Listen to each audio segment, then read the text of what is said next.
এক পঙ্গু ভক্তের ডাকে ভগবান তিরুপতি বালাজি রাজার সোনার থালায় সাজানো শাহী ভোগ ছেড়ে মাটির পাত্রে সাদা দই ভাত ভোজন করেছিলেন। কিন্তু কেন? এই কাহিনী তিরুমাল্লার গুরুয়া গ্রামের এক গরিব পঙ্গু ভক্ত ভীমলুকে ঘিরে। ভীমলু মাটির বাসনপত্র তৈরি করে জীবিকা নির্বাহ করত, কিন্তু সে ছিল ভগবান বালাজির পরম ভক্ত।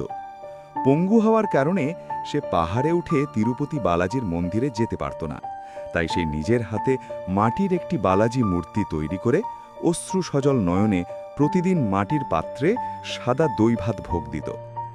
অন্যদিকে চোল রাজা দন্তমান্য প্রতিদিন সোনার পাত্রে ভগবানের জন্য ১৫৬ প্রকার ভোগ সাজিয়ে নিবেদন করতেন। একদিন পুরোহিত মন্দির খুলে দেখেন সোনার পাত্রে দেওয়া সমস্ত ভোগ যেমন ছিল তেমনই আছে, কিন্তু ভগবানের মুখে সাদা দই ভাত লেগে রয়েছে। এই কথা শুনে রাজা অত্যন্ত বিস্মিত হন। সেই রাতেই ভগবান স্বপ্নে রাজাকে ভীমলুর কথা জানান এবং বলেন, যার ভক্তিতে কোনো অহংকার নেই সেই আমার পরম ভক্ত, তাই আমি তার সাদা দই ভাত ভোজন করেছি। এরপর রাজার অহংকার চূর্ণ হয়ে যায়। তিনি স্বয়ং ভীমলুর বাড়িতে গিয়ে তার কাছে ক্ষমা চান। তারপর থেকে রাজা ঘোষণা করেন, ভগবানের কাছে আজ থেকে দই ভাতই ভোগ দেওয়া হবে।